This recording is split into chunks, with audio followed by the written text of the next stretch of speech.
Good morning. Welcome to Brandenburg News Network. I am Donna Brandenburg. It is the first day of July 2025. I can't believe it. We're this far into the year already. It just seems like time slips away. Well, we're going to be on a short show this morning. It's just going to be John and me.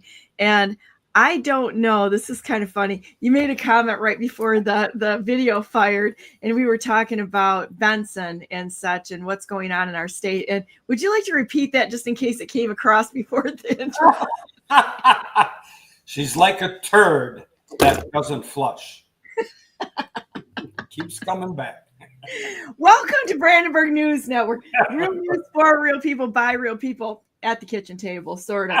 So, yeah, I mean, this is so crazy. These people that are running for office, and you know, it's like we're in the Constitution Party, both of us are, which is the U.S. Taxpayers Party, because Benson, the turd that will not flush, has been acting as a obstructionist, her and Jonathan Brader, to having us change our name to the national affiliate. So my lawsuit right now that I sued against Jonathan Brader, and it's a reflection on Benson, is going fairly well right now, quite honestly.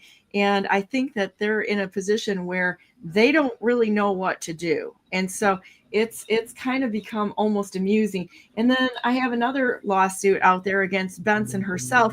And once again, these people are stupid. They sicked another 5 attorney from the Attorney General's office on me. Instead of investigating what's wrong, they're trying to defend. They're defending their camp of criminals in office. It's the craziest thing. And their arguments are a little lacking. Let's just put it this way.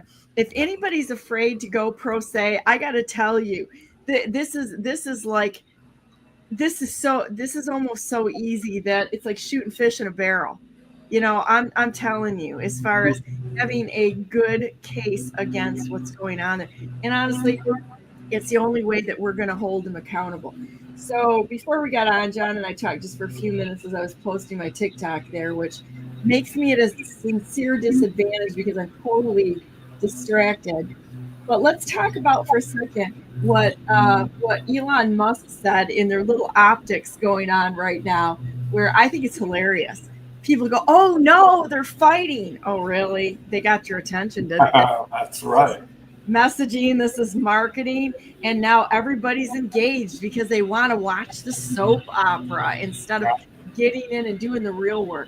So anyhow, the bill, this is called the Big Beautiful Bill, backed by President Trump, includes massive tax cuts and deep spending reduction to healthcare and food programs. Why Elon Musk is so upset in the soap opera. Dun, dun, dun. Musk called it a disgusting abomination and slammed both major parties for enabling what he sees as feckless or reckless fiscal spending. He claims the bill would increase the national debt by $5 trillion, calling that current system a Porky Pig party that no longer represents the people. Dun, dun, dun. Stay tuned tomorrow as we continue this exciting soap opera between Musk and Trump.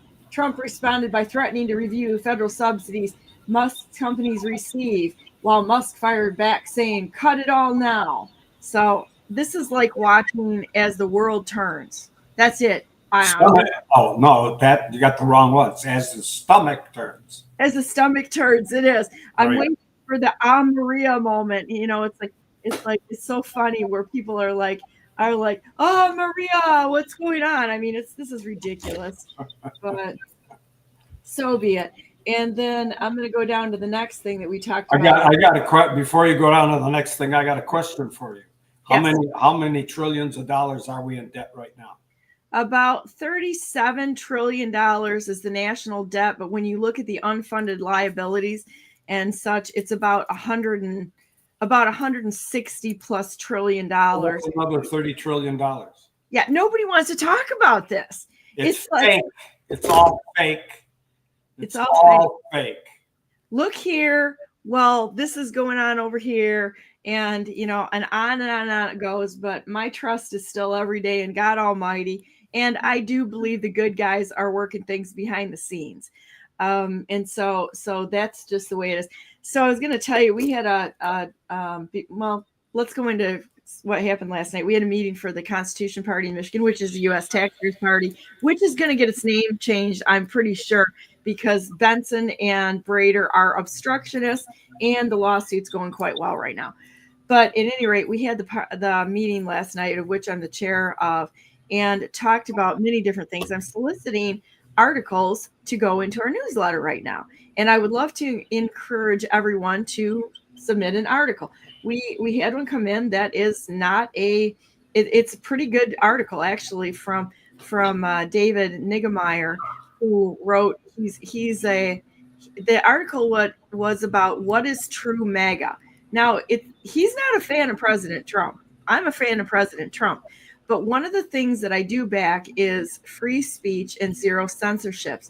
With censorship, we have to have these discussions, and everybody deserves to have their voice heard. So we're going to be publishing articles, and articles that we personally might agree with or disagree with, but that's not what this is all about. We're not going to be the Democrat or Republican Party censoring and creating slates and telling people what to think or who to vote for.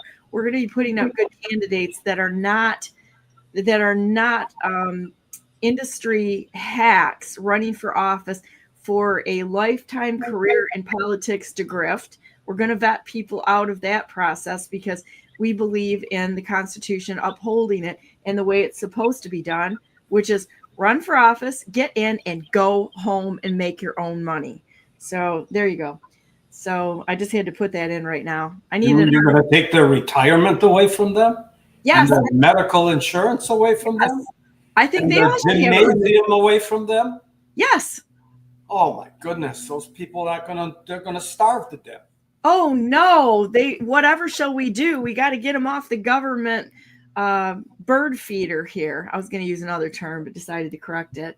So what did you want to talk about? You want to talk about the 2025 Democratic primary winner, Zoran Memdani, and what's going on there?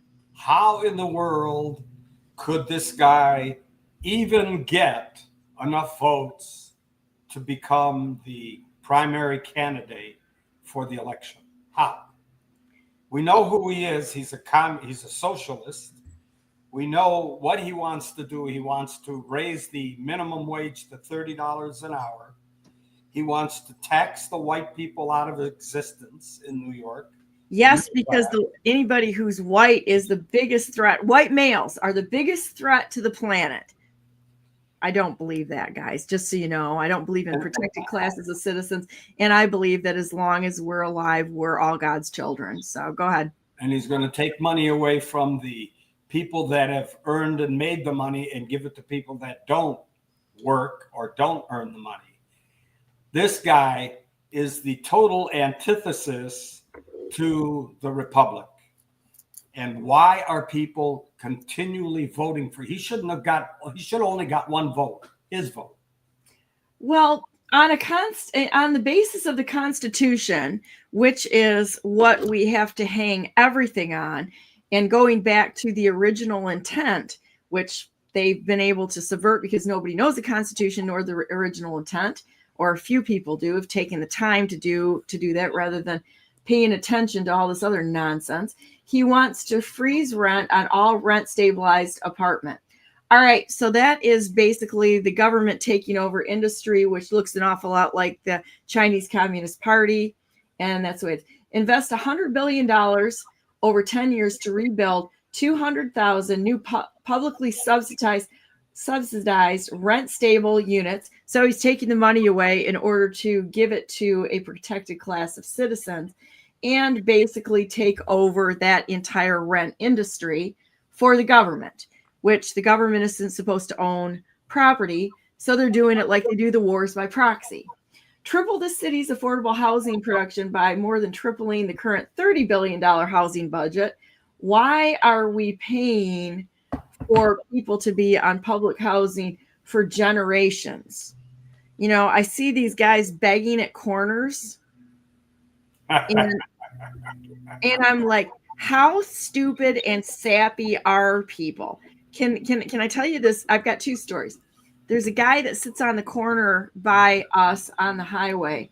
He's there every day. Okay. He looks terrible. He's not shaven. He looks like a homeless guy, and I'm sure he plays that part very well.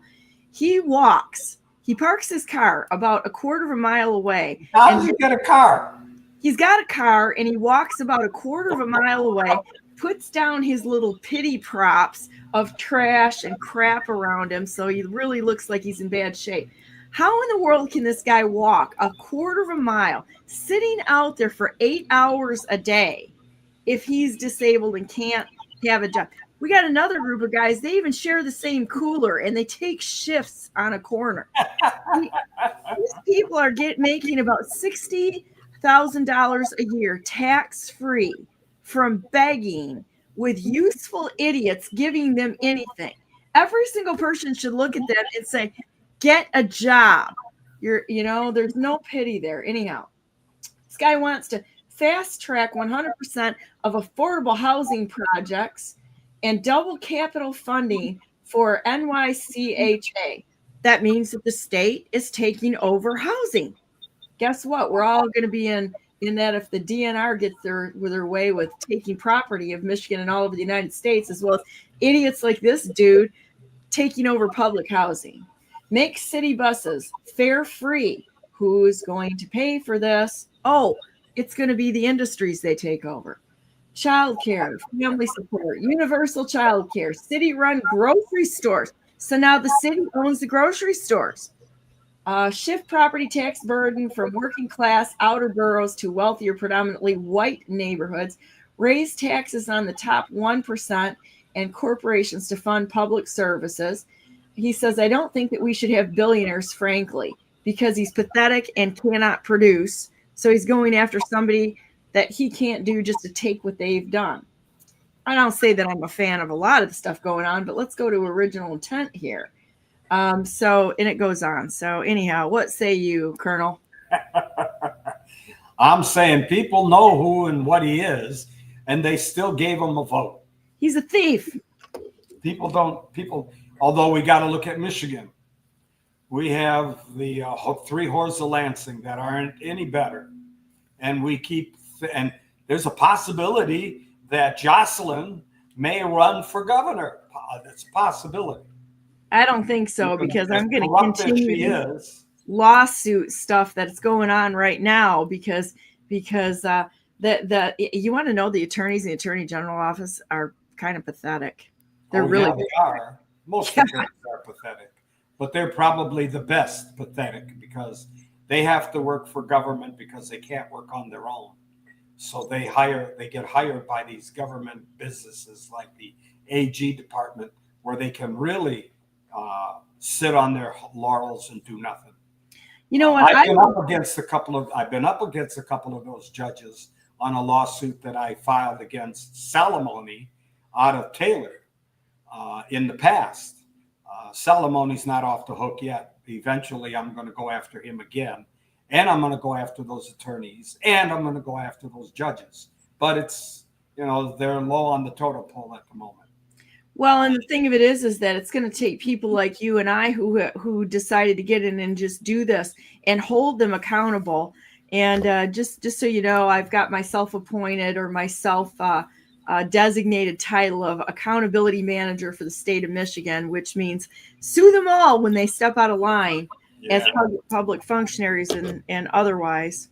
I wish I could clone myself. I would do like 20 of them a day. My case against Nugent and Yonker and Cole was I answered the complaint there, the defending party's document back in May. He still hasn't ruled on it. We're almost in the 1st of July. We are in the 1st of July, and he hasn't ruled on it yet.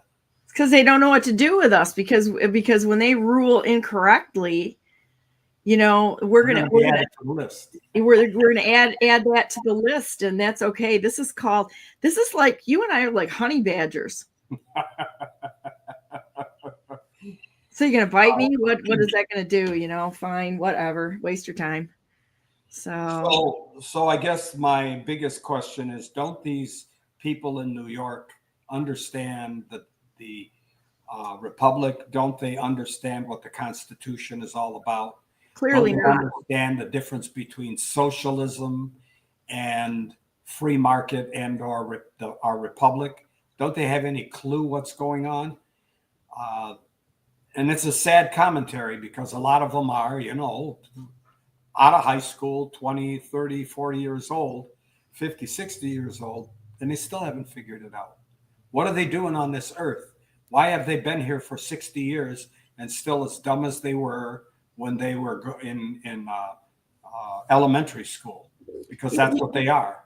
You know what I think happened is they switched us through indoctrination and brainwashing into irrational emotional responses to things, instead of just sitting back and watching what's going on and go, well, let's ponder this for a minute and not have to respond and ready to fight all the time. Sometimes you just sit back and let people go on. You give people enough rope, they usually hang themselves if they're idiots.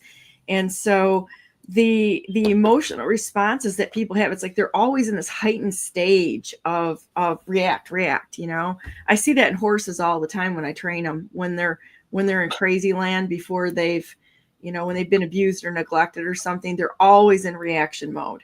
So that's what it means, be horsing around. Well, actually, that's just the crazy horse. Horsing around is when they get out in the pasture and they're like a bunch of guys that are broing around. They'll like bump into each other, grab each other's halter and pull them just to give each other crap. Well, here's the problem. We were at a picnic a couple days ago, or Sunday, actually. Yeah, okay. It was a couple days ago. And there were like 200 people present. I think we had maybe 10, maybe 15 people at the most swing by our table. And we had a big banner on the back of our saying the Magnificent Republic.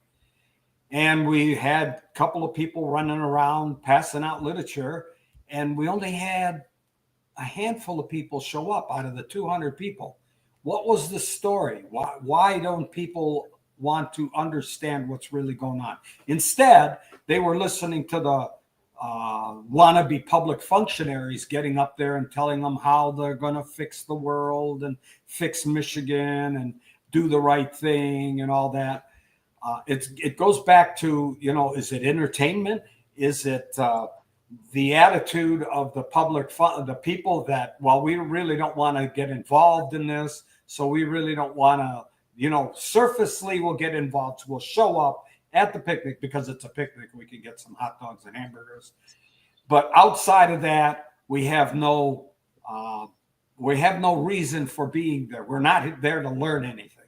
We're there to listen to these public functionaries. This brings me to something that really irritates me the most. And those are the people that call themselves delegates. They are there at these public functionary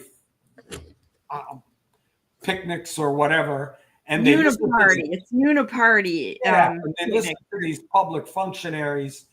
And what are they? They're supposed to be picking the best out of the best. That's their job as a delegate. They're elected by the people to go and make the choice for this guy is really a good guy. That's why I'm here. I'm here to push the good guy.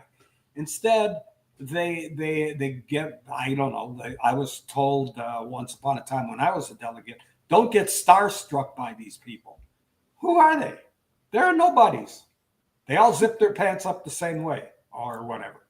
Put on their dress the same way. When I was at that Washington rally for President Trump, and I watched I call it the Michonne Maddock electioneering rally, because and I heard this in the VIP areas that, of course I wasn't getting any airplay because I was not the candidate that they had chosen, which is fine. I got to see firsthand their nonsense. But they literally said, we're doing this so the delegates feel good and will vote the way we want them to vote. It had nothing to do with the delegates going back to their constituents and bringing back what we the people want. It was it's kind of like a cult. The whole thing works like a cult. This should be go around and talk to your neighbors, find out what they think and what they've seen, and then go back and say things like, John James is not qualified to be governor, or something like that, Yeah. or Jocelyn Benson is a criminal and we don't want anywhere near this, and the parties need to make a good statement on this and be able to back it up with receipts, that sort of thing. No, they have their slate. These are who we've chosen, and we're giving you the ability to vote for who we say as the party, which amounts to about a handful of people, is who we want in place. And those people are working for the corporatocracy, and they're told who to vote for. It's completely upside down. It is sad. It is sad that the people that we put in, and the people that we put in our delegates are not, some of them are not very bright. Some of them have no clue. Some of them, you can ask them the difference between a republic and a democracy, and they wouldn't have an idea what that meant. So we are from the bottom up. We are electing incapable people to run the country, and we expect something at the top, being a governor or so on and so forth, to be intelligent and good and do the right thing. Well, they're being elected by who? Or they're being put in that position to run for governor by who? By the delegates, which have missed the boat completely. Well, it's controlled. Most of it is, and it's like the Masons. They won't let you get above a certain level unless you're going to capitulate to the agenda. But I do think that most of the people that go in as delegates are just good people that really are trying to help. And they get caught up. It's like a lot of people that get into office, they get caught up in having the municipal attorneys or the attorneys, which there's one of our big beefs up there is the bar, telling them how to run the municipalities. I don't know if I told you this, but what I find really interesting is the insurance companies are actually kind of behind a lot of this. Not just the bankers, it's insurance, because what the cities do is in order to get insurance, the insurance companies will give them a discount. Thereby, the attorneys are being funded by the insurance companies to tell the city what they have to do. So literally, it's the insurance companies that are funding these freaking, attorneys and running your municipalities and telling your public functionaries what they're supposed to do. They're not thinking for themselves. They're just taking orders. And I've seen it. Which brings me to, I did a report because I had somebody that was on my channel that decided to get a little, I don't know, mouthy, let's put it that way, and say, what's your plan? What's your plan? I'm like, I don't know you anything. I'm not paid by anybody to do this. This is my civic duty. And so I asked him, I said, so what's your plan? I've got mine. I have no intention, and I didn't ask him for help. So it was kind of funny. So I started putting together, I decided that out of that discussion, I decided to write a report on qualifiers to what to get involved in or being able to spot fakes. Okay. And so I started it out going, like I said, qualifiers, evaluating efforts before committing to them. You really need to evaluate it and not just go for these headline things like Axe My Tax, which is tax abatement for dummies. It's making a political victim out of property owners. Though I agree with that, we should get rid of property taxes, but like typically, like Deep State does, they give you one option, say this is it, and if you don't jump on their option and fall in line, you're a traitor, and you don't want to get rid of property taxes. No. It's a bad idea, but there's so many loopholes in it, and it's to give the corporations a break. It has nothing to do with we the people. And so, anyhow, how about ranked choice voting? Oh, for God's sake. What a joke. What a joke. That's another one that's being heavily funded by bad sources. If you go back and see who the funding is behind this and what's their benefit, you'll find out that ranked choice, though in theory, kind of sort of makes sense if you listen to their argument. However, we're supposed to constitutionally, and you have to go back to the Constitution, one vote per person. And how in the world are they going to audit it? If you can't even audit first past the poll, how are you going to possibly audit this spaghetti network of insanity under ranked choice voting? You can't. It's so easy to cheat on ranked choice voting. It's not even funny. No way to do it. And it's a violation of the Constitution. So anybody that pushes this is in danger of being charged with treason because it is against the Constitution. It's a constitutional issue. So anyhow, before committing to things, and I'm going to start reading some of my report here, but I'm going to go ahead and publish this. I got to start publishing all my research here. I've got a ton of it.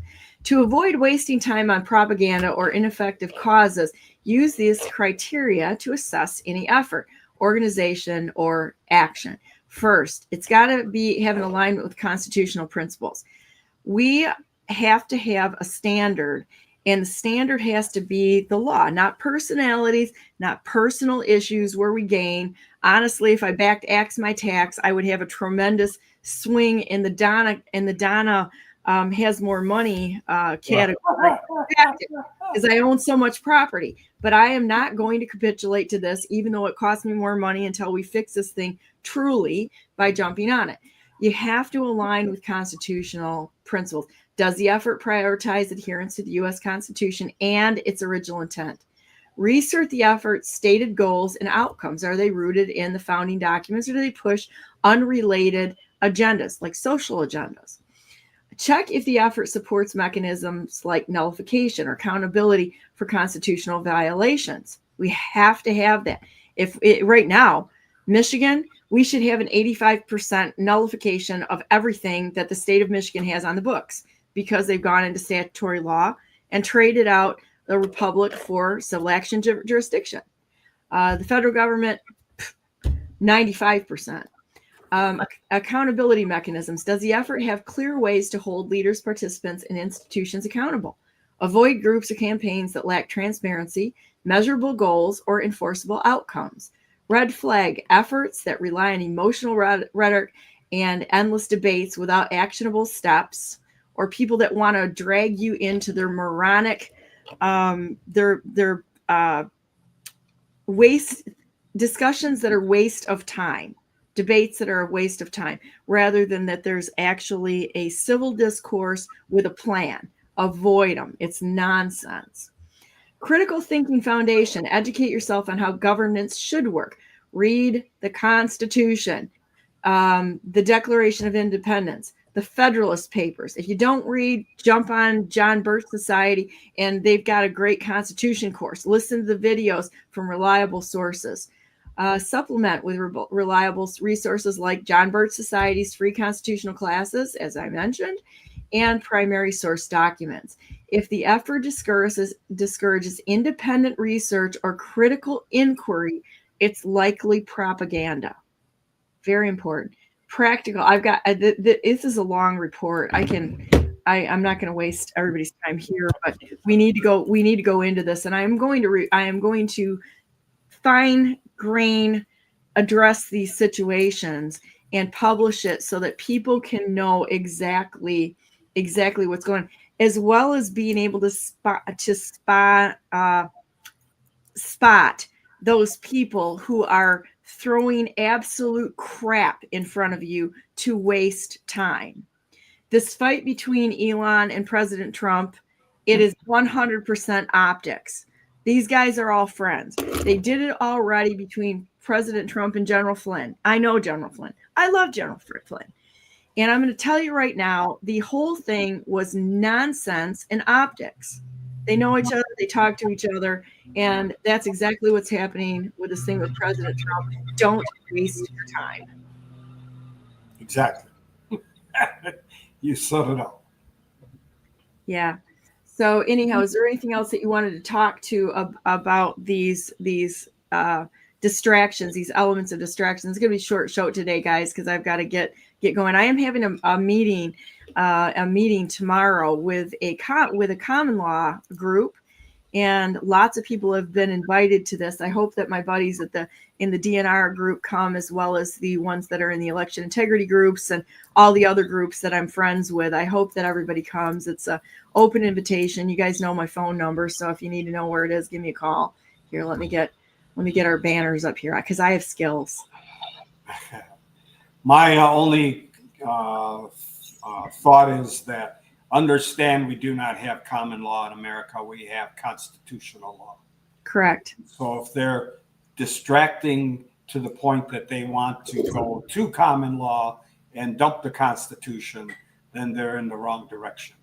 Well, we got to talk to everybody and have those discussions. I don't have a problem with that. I'm just saying that we don't have common law in America. Our Constitution is based on common law in many aspects, but we have constitutional law. And the value of constitutional law is that it's in writing. It's a contract.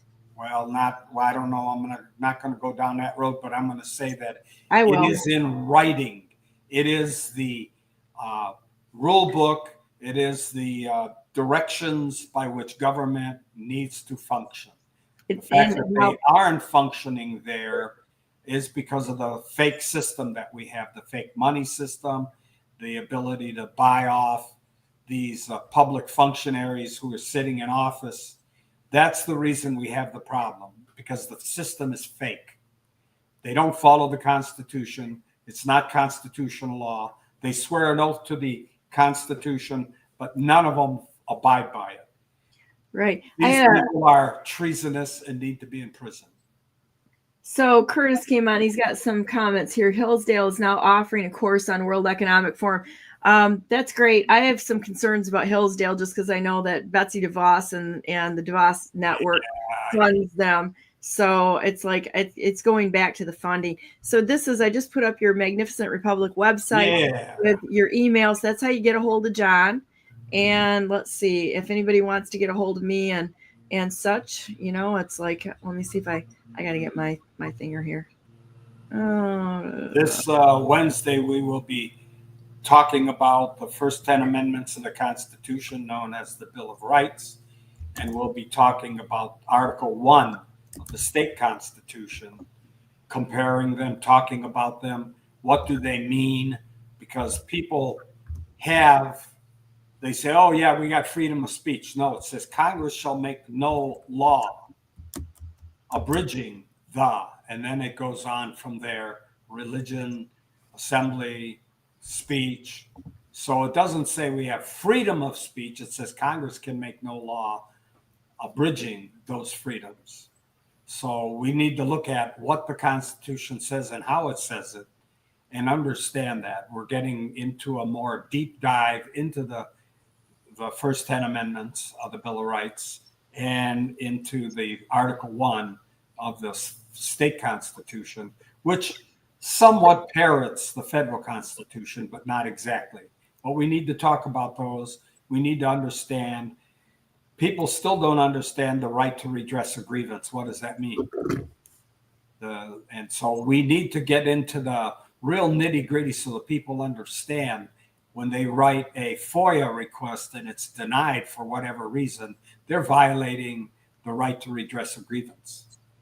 And that's a violation of the Constitution.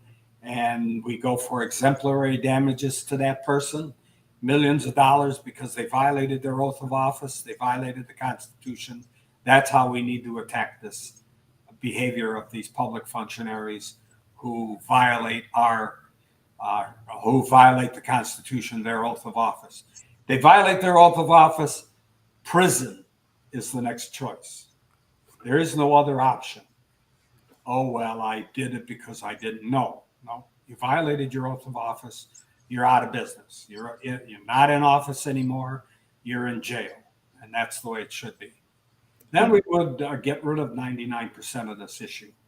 But until we get rid of the fake money system, the Federal Reserve, the fake system where they can print money out of nothing, where they can give you a mortgage, and then based on nothing, because they invest no money, no value into your property, it's just paper, and then take it away from you because you didn't work hard enough because you didn't labor hard enough, that's a crime. And we need to stop that nonsense. That's cool. Well, I put my number up. Text first, please. I can take on about, take like 20 different conversations or more going on at the same time. If I have text messages, always text your name so I know who I'm talking to too. And I can develop a professional way to get back to you and also remember what I've been talking about when there's thousands of people out there that I'm talking about and issues come up. So it works pretty well. So anyhow, if people give me a text and such, then we can talk about this. And there's going to be many more meetings here. This one is a core group of people, but I'm hoping that several other people will join into it. And it will be a fun time, but also a professionally run thing. One thing that I noticed that people like to come to other meetings is they'll try to take the meeting over. That doesn't work well.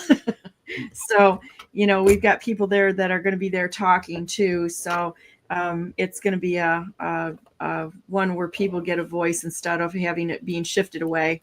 So anyhow, I actually had that happen when I was running for governor. I did a Christmas party for my supporters and somebody crashed the party and came in and started screaming to disrupt the party about, but Tudor Dixon. And I'm like, all right, you're done. And it's like, I'm not letting you turn this into your little monkey circus here for any reason whatsoever. I don't have patience for it. So anyhow, any last words here, John? I'm going to say nope, I think you've covered it all, and they have my contact information. So yep, we'll be talking about the Constitution on Wednesday. People need to tune in. Yep. And if they haven't read it, this is a time to learn what the Bill of Rights actually says and means.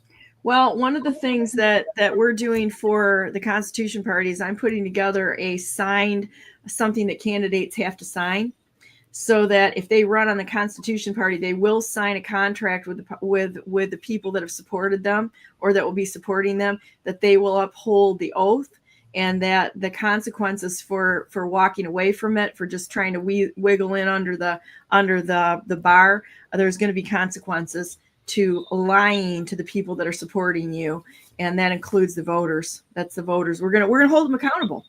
So anyhow, let's say a prayer here a minute. Dear Heavenly Father, thank you so much for John and all the wonderful people that are willing to step forward and fix this republic and serve you. This is your sandbox, and we love you so very much.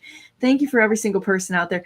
Let them know that nothing that they've ever done that they're sorry for is unforgivable. That they just need to turn to you and ask you to help them, and through the blood of Jesus Christ, you're righteous and willing to forgive them, and then walk with them to have a better path in life. We thank you so much for opening that door that we can have a relationship with you. You are the answer to everything, our great Redeemer. Not only do you redeem us personally, but you are willing to help redeem this nation, and we thank you for that. Let your favor rest mightily upon all of us this day, and help us to focus on you, your greatness, your goodness, your love, your strength, your peace in all situations you provide. Thank you so much for being a great friend to us. We want to be a friend to you. In the name of Jesus Christ, we pray. Amen. With that said, it's that time of the day, boys and girls, we go to ding, ding, ding, ding, my 2022 protest. Go to BrandenburgForGovernor.com, because I'm the best non-conceder who has ever not conceded in the history of the United States of America. And I would like to have a discussion with the rightful president of the United States, President Donald J. Trump, and cowboy boots. Who wears them better? I win because I wear them every day. And then we talk about real stuff. So with that said, everybody have a great day today. God is with us. Don't waver on that. This is going to be great. He's just like fine tuning our skills on how to stand up for ourselves and each other, how to serve him selflessly and put ourselves in a position to be the solution. We have to step up. We have to always do the right thing. And that's what we're all committed for here. So thank you for joining us today. And I think I'll be on tomorrow. I'm going to be on tomorrow, I believe, with Liberty Essentials with Bill Moore, Karen, and Ralph. And I think it's only going to be, if I'm on, it's going to be for a short period of time, because I do have a meeting in the morning. So have a great day and make it count. Thanks, John. Bye, everyone. Bye-bye.